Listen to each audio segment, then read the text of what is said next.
ओम नमो भगवते वासुदेवाय। जय श्री कृष्णा। राधे राधे। आप और आपके पूरे परिवार पर भगवान विष्णु की कृपा सदा सर्वदा बनी रहे।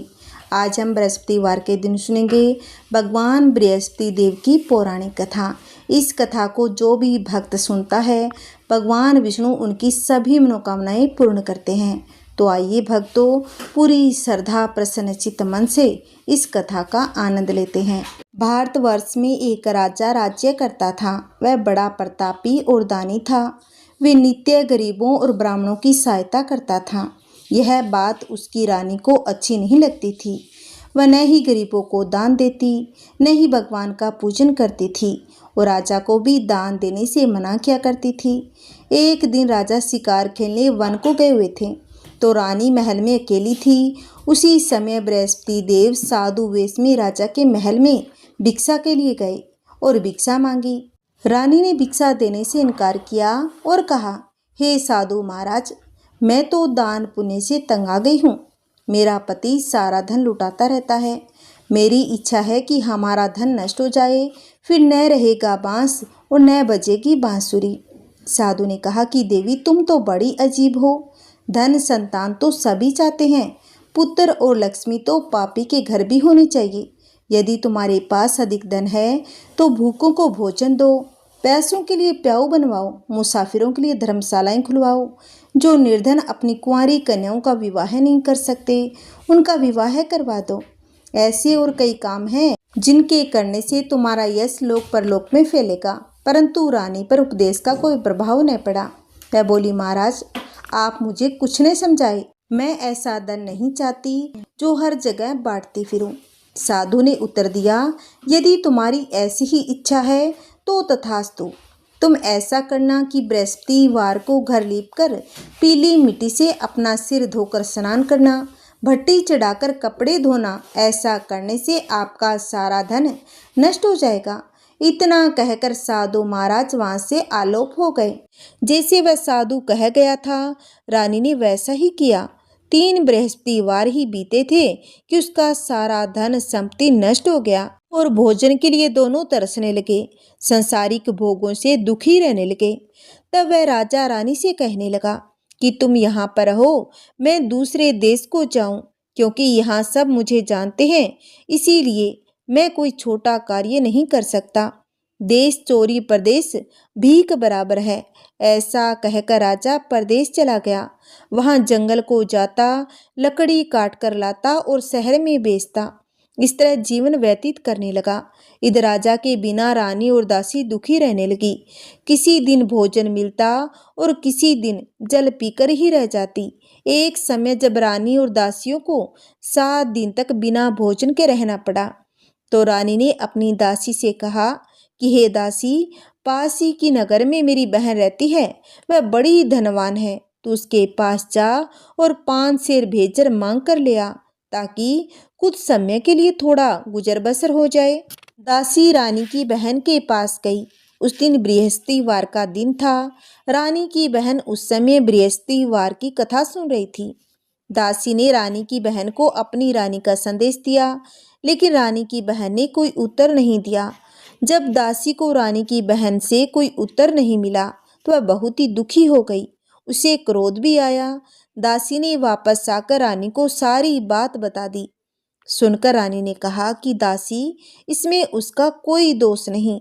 जब बुरे दिन आते हैं तब कोई सहारा नहीं देता। अच्छे बुरे का पता तो विपत्ति आने पर ही लगता है। जो ईश्वर की इच्छा होगी वही होगा।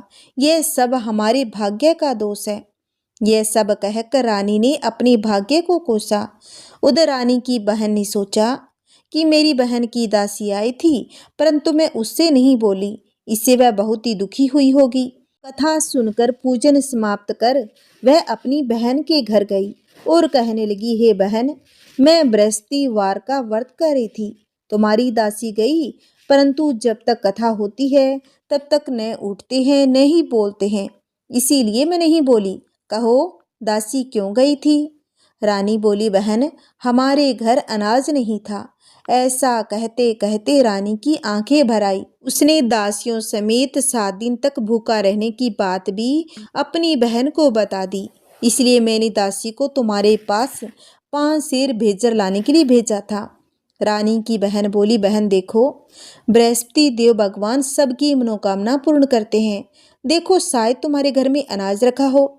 पहले तो रानी को विश्वास नहीं हुआ, परंतु बहन के आग्रह करने पर उसने दासी को अंदर भेजा। दासी घर के अंदर गई तो वहां उसे एक घड़ा भेजर का भरा मिला। उसे बड़ी हैरानी हुई, क्योंकि उसने एक एक बर्तन पहले ही देख लिया था। उसने बाहर आकर रानी को बताया। दासी रानी से कहने लगी कि हे रानी, जब हमको भोजन नहीं मिलता तो हम व्रत ही तो कर रहे थे, इसीलिए क्यों न इससे व्रत और कथा की विधि पूछ ली जाए, हम भी व्रत किया करेंगे। दासी के कहने पर रानी ने अपनी बहन से बृहस्पतिवार व्रत के बारे में पूछा। उसकी बहन ने बताया कि बृहस्पतिवार के व्रत में चने की दाल, गुड़ और मुनक्का से विष्णु भगवान का केले के वृक्ष की जड़ में पूजन करें तथा दीपक जलाएं और कथा सुने। उस दिन एक ही समय भोजन करें। भोजन पीले खाद्य पदार्थ का ही करें, इसे गुरु भगवान प्रसन्न होते हैं, अन्न पुत्र धन देते हैं, मनोकामना पूर्ण करते हैं। व्रत और पूजन की विधि बताकर रानी की बहन अपने घर लौट आई। अब रानी और दासी दोनों ने निश्चय किया कि बृहस्पति देव भगवान का पूजन जरूर करेंगे। 7 रोज बाद जब बृहस्पतिवार आया तो उन्होंने व्रत रखा। गुड़साल में जाकर चना और गुड़ बीन लाई तथा उसकी दाल से केले की जड़ तथा भगवान विष्णु का पूजन किया। अब पीला भोजन कहाँ से आए? दोनों बड़ी दुखी हुई, परंतु उन्होंने व्रत किया था, इसीलिए बृहस्पति देव भगवान प्रसन्न थे। एक साधारण व्यक्ति के रूप में वे 2 थालों में सुंदर पीला भोजन लेकर आए और दासी को देकर बोले कि हे दासी, यह भोजन तुम्हारे लिए और तुम्हारी रानी के लिए है, इसे तुम दोनों ग्रहण करना। दासी भोजन पाकर बहुत ही प्रसन्न हो गई। उसने रानी से कहा कि चलो रानी जी, भोजन कर लो। परंतु रानी को भोजन के बारे में कुछ भी पता नहीं था। तब रानी ने कहा कि दासी, यह भोजन तुम्हारे लिए ही होगा, इसीलिए तू ही भोजन कर। तब दासी ने कहा कि वह व्यक्ति हम दोनों के लिए 2 थालों में सुंदर पीला भोजन दे गया था, इसलिए मैं और आप दोनों ही साथ साथ भोजन करेंगे। यह सुनकर रानी बहुत ही प्रसन्न हुई तथा दोनों ने गुरु भगवान को नमस्कार कर भोजन ग्रहण किया। उसके बाद वे प्रत्येक बृहस्पतिवार को गुरु भगवान का व्रत और पूजन करने लगी। बृहस्पति भगवान की कृपा से उनके पास धन हो गया, परंतु रानी फिर से पहले की तरह ही आलस्य करने लगी। तब दासी बोली, देखो रानी जी, तुम पहले भी इस प्रकार आलस्य करती थी, तुम्हें धन रखने में कष्ट होता था, इस कारण सभी धन नष्ट हो गया। अब गुरु भगवान की कृपा से धन मिला है तो फिर से आलस्य करने लगी। बड़ी मुसीबतों के बाद हमने ये धन पाया है, इसीलिए हमें दान पुण्य करना चाहिए। अब तुम भूखे मनुष्यों को भोजन करवाओ, प्याऊ लगवाओ, ब्राह्मणों को दान दो, कुआं, तालाब, बावड़ी, बाग बगीचे आदि का निर्माण करवाओ, मंदिर, पाठशाला, धर्मशाला बनवाकर दान दो, निर्धनों की कुंवारी कन्याओं का विवाह करवाओ, शादी यज्ञ आदि कर्म करो, अपने धन को शुभ कार्यों में खर्च करो, जिससे तुम्हारे कुल का यश बढ़े तथा स्वर्ग प्राप्त हो और पितृ भी प्रसन्न हो। दासी की बात मानकर रानी शुभ कर्म करने लगी, उसका यश फैलने लगा। एक दिन रानी और दासी आपस में विचार करने लगी कि न जाने राजा किस दशा में होंगे, उनकी कोई खोज खबर भी नहीं। उन्होंने श्रद्धा पूर्वक गुरु बृहस्पति भगवान से प्रार्थना की कि राजा जहाँ कहीं भी हो शीघ्र वापस लौट आए। उसी रात्रि को बृहस्पति देव ने राजा को स्वप्न में कहा कि हे राजा, उठ, तेरी रानी तुझको याद करती है, अपने देश को लौट जा। प्रातःकाल राजा उठा और जंगल से लकड़ी काटने के लिए जंगल की ओर चल पड़ा। जंगल से गुजरते हुए विचार करने लगा कि रानी की गलती से उसे कितने दुख भोगने पड़े। राजपाट छोड़कर जंगल में आकर रहना पड़ा। जंगल से लकड़ी काटकर शहर में बेचकर गुजारा करना पड़ा और अपनी दशा को याद करके व्याकुल होने लगा। उसी समय राजा के पास बृहस्पति देव साधु के वेश में आकर बोले, हे लकड़हारे, तुम इस सुनसान जंगल में किस चिंता में बैठे हो, मुझे बतलाओ। यह सुन राजा के नेत्रों में जल भर आया। साधु की वंदना कर राजा ने अपनी संपूर्ण कहानी सुना दी। महात्मा दयालु होते हैं। वे राजा से बोले, हे राजा, तुम्हारी पत्नी ने बृहस्पति देव के प्रति अपराध किया था, जिसके कारण तुम्हारी यह दशा हो गई। अब तुम चिंता मत करो, भगवान तुम्हें पहले से अधिक धन देंगे। देखो, तुम्हारी पत्नी ने बृहस्पतिवार का व्रत आरंभ कर दिया है। अब तुम भी बृहस्पतिवार के व्रत में चने की दाल, गुड़ और मुनक्का से विष्णु भगवान का केले की वृक्ष की जड़ में पूजन करें तथा दीपक जलाएं और कथा सुनें। उस दिन एक ही समय भोजन करें। भोजन पीले खाद्य पदार्थ का ही करें। भगवान तुम्हारी सभी मनोकामनाओं को पूर्ण करेंगे। साधु की बात सुनकर राजा बोला, हे प्रभु, लकड़ी बेचकर तो इतना पैसा नहीं बचता जिसे भोजन के उपरांत कुछ बचा सकूं। मैंने रात्रि में अपनी रानी को व्याकुल देखा था। मेरे पास कोई साधन नहीं जिसे उसका समाचार जान सकूं। फिर मैं कौन सी कहानी कहूं, यह भी मुझको मालूम नहीं। साधु ने कहा, हे राजा, मन में बृहस्पति भगवान के पूजन व्रत का निश्चय करो। वे स्वयं तुम्हारे लिए कोई राह बना देंगे। बृहस्पतिवार के दिन तुम रोजाना की तरह लकड़ियां लेकर शहर में जाना। तुम्हें रोज से दुगना धन मिलेगा, जिसे तुम भली भांति भोजन कर लोगे तथा बृहस्पति देव की पूजा का सामान भी आ जाएगा। जो तुमने बृहस्पतिवार की कहानी के बारे में पूछा, वो इस प्रकार है। प्राचीन काल में एक बहुत ही निर्धन ब्राह्मण रहता था। उसके कोई संतान न थी। वह नित्य पूजा पाठ करता। उसकी स्त्री न तो स्नान करती थी और न ही किसी देवता का पूजन करती। इस कारण ब्राह्मण देवता बहुत ही दुखी रहने लगे। अपनी पत्नी को बहुत ही समझाते, किंतु उसका कोई परिणाम न निकलता। भगवान की कृपा से ब्राह्मण के यहाँ एक कन्या उत्पन्न हुई। कन्या बड़ी होने लगी। प्रातः स्नान करके वह भगवान विष्णु का जप करती, बृहस्पतिवार का व्रत भी करने लगी। पूजा पाठ समाप्त कर पाठशाला जाती तो अपनी मुट्ठी में जौ भर के ले जाती और पाठशाला के मार्ग में डालती जाती। लौटते समय वही जौ सवर्ण के हो जाते। उनको बीनकर घर ले आती। एक दिन वह बालिका सूप में उन सोने के जौ को फटकर साफ कर रही थी। तभी उसकी माँ ने देख लिया और कहा कि बेटी, सोने के जौ को फटकने के लिए सोने का सूप भी तो होना चाहिए। दूसरे दिन गुरुवार था। कन्या ने व्रत रखा और बृहस्पति देव से सोने का सूप देने की प्रार्थना की और कहा कि हे प्रभु, यदि सच्चे मन से मैंने आपकी पूजा की हो तो मुझे सोने का सूप दे दो। बृहस्पति देव ने उसकी प्रार्थना स्वीकार कर ली और रोजाना की तरह वह कन्या जौ फैलाती हुई पाठशाला चली गई। पाठशाला से लौटकर जब वह जौ बीन रही थी तो बृहस्पति देव की कृपा से उसे सोने का सूप मिला। उसको वह घर ले आई, उससे जौ साफ करने लगी, परंतु उसकी माँ का तो वही ढंग रहा। एक दिन की बात है, कन्या सोने के सूप में जब जौ साफ कर रही थी, उस समय उस नगर का राजकुमार वहां से होकर निकला। कन्या के रूप और कार्य को देखकर वह उस पर मोहित हो गया। राजमहल आकर वह भोजन तथा जल त्याग कर उदास होकर लेट गया।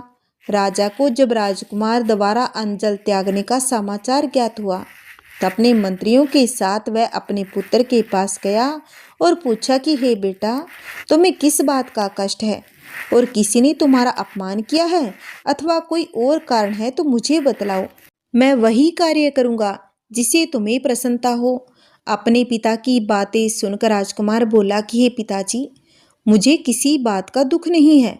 किसी ने मेरा कोई अपमान नहीं किया, परंतु मैं उस लड़की के साथ विवाह करना चाहता हूँ जो सोने के सूप में जौ साफ कर रही थी। राजकुमार ने राजा को उस लड़की के घर का पता भी बता दिया। मंत्री उस लड़की के घर गया।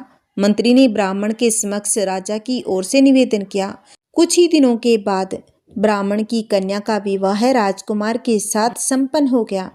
कन्या के घर से जाते ही ब्राह्मण के घर में पहले की भांति गरीबी का निवास हो गया। एक दिन दुखी होकर ब्राह्मण अपनी पुत्री से मिलने गया। बेटी ने पिता की अवस्था को देखा और अपनी माँ का हाल पूछा। ब्राह्मण ने सभी हाल कहा। कन्या ने बहुत सारा धन देकर अपने पिता को विदा कर दिया, लेकिन कुछ ही दिनों के बाद फिर से उनका वही हाल हो गया। ब्राह्मण फिर अपनी कन्या के पास गया और सभी हाल कहा तो पुत्री कहने लगी कि पिताजी, आप माताजी को यहाँ ले आओ, मैं उन्हें वह विधि बता दूंगी जिससे गरीबी दूर हो जाए। ब्राह्मण देवता अपनी स्त्री को साथ लेकर अपनी पुत्री के पास राजमहल में पहुंचा तो पुत्री अपनी माँ को समझाने लगी कि हे माँ, तुम प्रातः काल स्नान आदि करके विष्णु भगवान का पूजन करो और बृहस्पतिवार का व्रत करो तो सब दरिद्रता दूर हो जाएगी। परंतु उसकी माँ ने उसकी एक बात भी नहीं मानी। वह प्रातः काल उठकर अपनी पुत्री के बच्चों का जूठन खा लेती थी। एक दिन उसकी पुत्री को बहुत ही गुस्सा आ गया। उसने अपनी माँ को एक कोठरी में बंद कर दिया। प्रातः उसे स्नान आदि करा के पूजा पाठ कराया तो उसकी माँ की बुद्धि ठीक हो गई। इसके बाद वह नियम से पूजा पाठ करने लगी। प्रत्येक बृहस्पतिवार को व्रत करने लगी। इस व्रत के प्रभाव से मृत्यु के बाद वह स्वर्ग को गई। वह ब्राह्मण भी सुखपूर्वक इस लोक का सुख भोगकर स्वर्ग को प्राप्त हुआ। इस तरह कहानी कहकर साधु बने देवता वहां से लोप हो गए। धीरे धीरे समय व्यतीत होने पर फिर बृहस्पतिवार का दिन आया तो राजा जंगल से लकड़ी काटकर शहर में बेचने गया। उसे उस दिन और दिनों से अधिक धन मिला। राजा ने चना गुड़ आदि लाकर बृहस्पतिवार का व्रत किया। उस दिन से उसके सभी कलेश दूर हो गए। परंतु जब अगला गुरुवार का दिन आया तो वह बृहस्पतिवार का व्रत करना ही भूल गया। इस कारण भगवान बृहस्पति देव नाराज हो गए। उस दिन उस नगर के राजा ने विशाल यज्ञ का आयोजन किया था तथा अपने समस्त राज्य में घोषणा करवा दी कि सभी मेरे यहाँ भोजन करने आए, किसी के घर चूल्हा न जले। इस आज्ञा को जो न मानेगा उसको फांसी दी जाएगी। राजा की आज्ञा अनुसार राज्य के सभी वासी राजा के भोज में शामिल हुए, लेकिन लकड़हारा कुछ देर से पहुंचा, इसीलिए राजा उसको अपने साथ महल में ले गए। जब राजा लकड़हारे को भोजन करा रहे थे तो रानी की दृष्टि उस खूंटी पर पड़ी जिस पर उसका हार लटका हुआ था। उसे हार खूंटी पर लटका दिखाई नहीं दिया। रानी को निश्चय हो गया कि मेरा हार इस लकड़हारे ने चुरा लिया है। उसी समय सैनिक बुलवाकर उसको जेल में डलवा दिया। लकड़हारा जेल में विचार करने लगा, न जाने कौन से पूर्व जन्म के कर्म से मुझे यह दुख प्राप्त हुआ है, और जंगल में मिले साधु को याद करने लगा। तत्काल भगवान बृहस्पति देव साधु रूप में प्रकट हो गए और कहने लगे, अरे मूर्ख, तूने बृहस्पति देवता की कथा नहीं की, उसी कारण तुझे ये दुख प्राप्त हुआ है। अब तुम चिंता मत कर, बृहस्पतिवार के दिन जेल खाने के दरवाजे पर तुझे 4 पैसे पड़े मिलेंगे। उनसे तुम बृहस्पतिवार की पूजा करना तो तेरे सभी कष्ट दूर हो जाएंगे। अगले बृहस्पतिवार उसे जेल के द्वार पर 4 पैसे मिले। राजा ने पूजा का सामान मंगवाकर कथा कही और प्रसाद बांटा। उसी रात्रि में बृहस्पति देव ने उस नगर के राजा को सौपन में कहा, हे राजा, तूने जिसे जेल में बंद किया है उसे कल छोड़ देना, वह निर्दोष है। वह एक राजा है। रानी का हार उसी खूंटी पर लटका हुआ है। अगर तू ऐसा नहीं करेगा तो मैं तेरे राज्य को नष्ट कर दूंगा। राजा प्रातःकाल उठा और खूंटी पर हार टंगा देकर लकड़हारे को बुलाकर क्षमा मांगी तथा राजा के योग्य सुंदर वस्त्र आभूषण भेंट कर उसे विदा कर दिया। गुरुदेव की आज्ञानुसार राजा अपने नगर को चल दिया। राजा जब नगर के निकट पहुंचा तो उसे बड़ा ही आश्चर्य हुआ। नगर में पहले से अधिक बाग, तालाब और कुएं और बहुत सी धर्मशालाएं, मंदिर आदि बने हुए थे। राजा ने पूछा कि ये किसका बाग और धर्मशाला है। तब नगर के सब लोग कहने लगे, यह तो सब रानी और दासी द्वारा बनाए गए हैं। राजा को आश्चर्य भी हुआ, गुस्सा भी आया कि रानी के पास धन कहाँ से आया होगा। जब रानी ने यह खबर सुनी कि राजा आ रहे हैं तो उसने अपनी दासी से कहा कि हे दासी, देख राजा हमको कितनी बुरी हालत में छोड़ गए थे। वह हमारी ऐसी हालत देखकर लौट न जाए, इसलिए तू दरवाजे पर खड़ी हो जा। रानी की आज्ञा अनुसार दासी दरवाजे पर खड़ी हो गई और जब राजा आए तो उन्हें अपने साथ महल में ले आई। तब राजा ने क्रोध करके अपनी तलवार निकाली और पूछने लगा कि बताओ, यह धन तुम्हें कैसे प्राप्त हुआ है। तब रानी ने सारी कथा सुनाई। यह सब धन हमें बृहस्पति देव के व्रत के प्रभाव से मिला है। अब राजा ने निश्चय किया कि मैं रोजाना दिन में 3 बार कहानी कहा करूंगा, रोज व्रत किया करूंगा। अब हर समय राजा के दुपट्टे में चने की दाल बंधी रहती। दिन में 3 बार कहानी कहता। एक रोज राजा ने विचार किया कि चलो अपनी बहन के यहाँ हो आओ। इस तरह का निश्चय कर राजा घोड़े पर सवार हो अपनी बहन के पास चल दिया। मार्ग में उसने देखा कि कुछ आदमी एक मुर्दे को लिए जा रहे थे। उन्हें रोककर राजा कहने लगा, अरे भाइयों, मेरी बृहस्पतिवार की कथा सुन लो। वे बोले, लो, हमारा तो आदमी मर गया है, इसको अपनी कथा की पड़ी है। परंतु कुछ आदमी बोले, अच्छा कहो, हम तुम्हारी कथा भी सुनेंगे। राजा ने दाल निकाली और कथा कहनी शुरू कर दी। जब कथा आदि हुई तो मुर्दा हिलने लगा, और जब कथा समाप्त हुई तो राम राम करके वह मुर्दा खड़ा हो गया। राजा आगे बढ़ा, उसे चलते चलते शाम हो गई। आगे मार्ग में उसे किसान खेत में हल चलाता मिला। राजा ने उसे बृहस्पतिवार की कथा सुनने को कहा। तब किसान ने कहा कि जब तक मैं तेरी कथा सुनूंगा तब तक 4 हराया जोत लूंगा। जा अपनी कथा किसी और को सुनाना। राजा आगे चल पड़ा। राजा के हटते ही बेल पछाड़ खाकर गिर गया और किसान के पेट में बहुत तेज से दर्द होने लगा। उसी समय किसान की माँ रोटी लेकर आई। उसने जब देखा तो अपने पुत्र से सब हाल पूछा। बेटे ने सभी हाल बता दिया। बुढ़िया दौड़ी दौड़ी उस घुड़सवार के पास पहुंची। उसे बोली, मैं तेरी कथा सुनूंगी, तू अपनी कथा मेरे खेत पर चलकर ही कहना।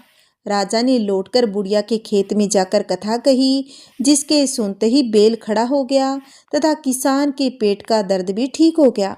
राजा अपनी बहन के घर पहुंचा। बहन ने भाई की खूब मेहमानी की। दूसरे रोज प्रातःकाल उठा तो वह देखने लगा कि सब लोग भोजन कर रहे थे। राजा ने अपनी बहन से जब पूछा, ऐसा कोई मनुष्य है जिसने भोजन न किया हो, जो मेरी बृहस्पतिवार की कथा सुन ले। बहन बोली कि देखो भैया, यह देश ऐसा है, यहाँ लोग पहले भोजन करते हैं, बाद में कोई अन्य काम करते हैं। अगर कोई पड़ोस में हो तो मैं देख के आती हूँ। ऐसा कहकर वह देखने चले गई, परंतु उसे ऐसा कोई व्यक्ति नहीं मिला जिसने भोजन न किया हो। फिर वह एक कुम्हार के घर गई, जिसका लड़का बीमार था। उसे मालूम हुआ कि उसके यहाँ 3 दिन से किसी ने भोजन नहीं किया है। रानी ने अपने भाई की कथा सुनने के लिए कुम्हार से कहा तो वह तैयार हो गया। राजा ने जाकर बृहस्पतिवार की कथा कही, जिसको सुनकर उसका लड़का ठीक हो गया। अब तो राजा की प्रशंसा होने लगी। एक दिन राजा ने अपनी बहन से कहा कि बहन, मैं अपने घर को जाऊंगा, तुम भी तैयार हो जाओ। राजा की बहन ने अपनी सास से अपने भाई के साथ जाने की आज्ञा मांगी। सास बोली, हाँ चली जा, मगर अपने लड़कों को मत ले जाना, क्योंकि तेरे भाई की कोई संतान नहीं है। बहन ने अपने भाई से कहा कि भैया, मैं तो चलूंगी, मगर कोई बालक नहीं जाएगा। राजा बोला, जब कोई बालक ही नहीं जाएगा तब तू क्या करेगी। अपनी बहन को भी छोड़कर दुखी मन से राजा अपने नगर को लौट गया। राजा ने अपनी रानी से सारी बात बताई। हम निसंतान हैं, इसलिए कोई हमारे घर आना नहीं चाहता। बिना भोजन किए वह शैया पर लेट गया।